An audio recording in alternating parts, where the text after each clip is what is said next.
Hello friends, welcome to my channel. ఈరోజు మనము పాలక్ పకోడా అంటే పాలకూర పకోడీ ఏ విధంగా తయారు చేసుకుంటారో చూద్దాము. దానికి కావలసిన పదార్థాలు: శనగపిండి. ఇక్కడ నేను శనగపిండి 1.5 బౌల్ శనగపిండి తీసుకున్నా ఈ బౌల్తోని. తర్వాత రైస్ ఫ్లోర్ ఒక హాఫ్ బౌల్ రైస్ ఫ్లోర్ అంటే బియ్యం పిండి. కారం అంటే మనకు రుచికి తగినంత కారం.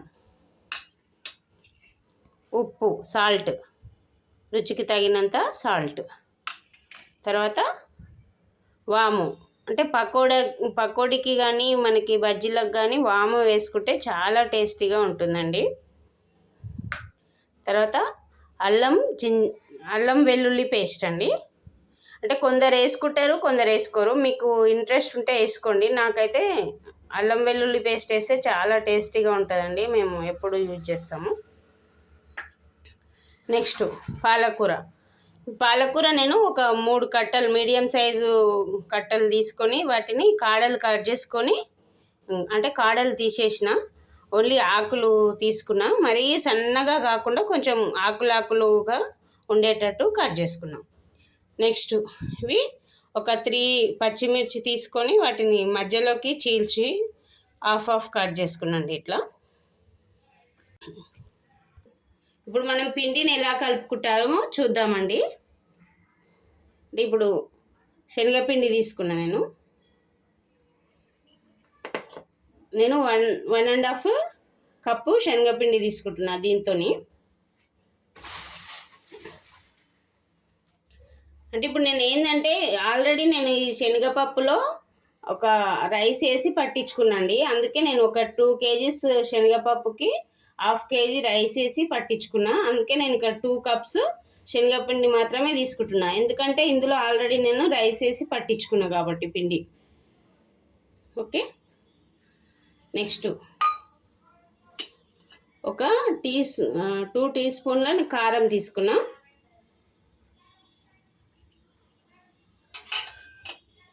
వాము ఒక టీ స్పూన్ తీసుకున్నాండి.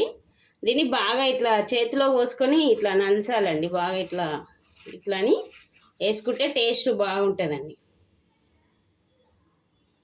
నెక్స్ట్ రుచికి తగినంత సాల్ట్. నేను ఇక్కడ 1.5 టీ స్పూన్ తీసుకున్నా.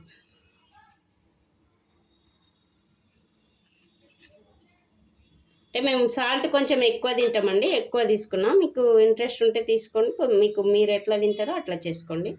ఒక చిటికెడు వంట సోడా.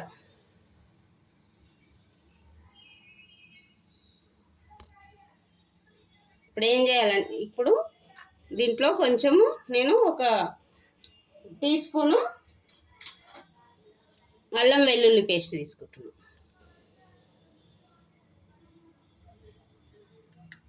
ఇవంతా బాగా కలిసేదాకా ఇట్లా కలపండి.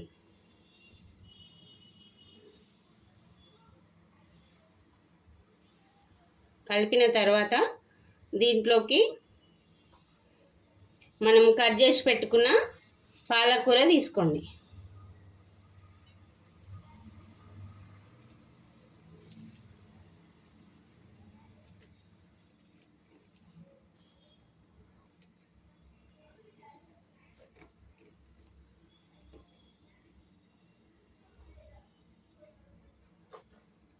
ఇవి పచ్చిమిర్చి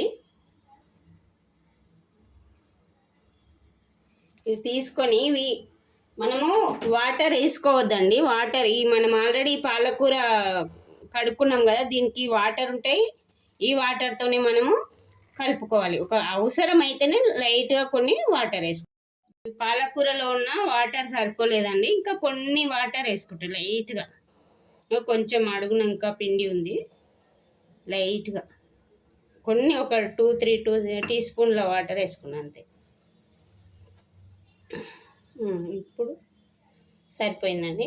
ఇక పిండి కొద్దిగా పొడిగానే ఉండాలి, ఎక్కువ బజ్జీ పిండిలాగా కాకుండా పొడిగా ఉంటే రెస్టారెంట్ స్టైల్లో వస్తాయి మనకి.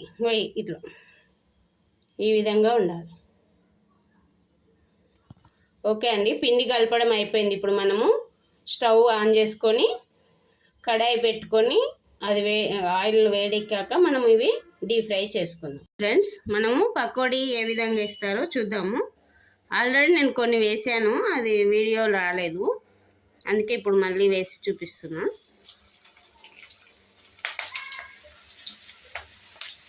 కొంచెం చేతి పైకెట్టి వేసుకోండి ఫ్రెండ్స్, అది పైన ఇట్లా పచ్చిగా ఉంటాయి కాబట్టి ఆకులు మన పైన ఆయిల్ జిల్లుతుంది. ఆయిల్ పడకుండా కొంచెం చేతి జాగ్రత్తగా పైకి పెట్టి వేసుకోండి. ఫ్రెండ్స్, ఇప్పుడు ఫ్రై అయిపోయినాయి పకోడా. ఇప్పుడు తీసుకుందాం మనం.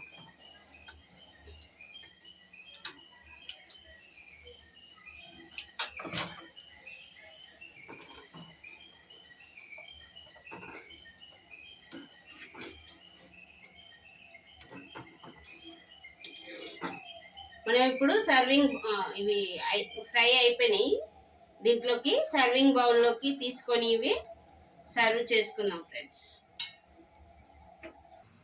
ఫ్రెండ్స్. ఇప్పుడు మన పాలక్ పకోడా రెడీగా ఉంది. దీన్ని సాస్తో తింటే చాలా టేస్టీగా ఉంటుంది. Thank you friends.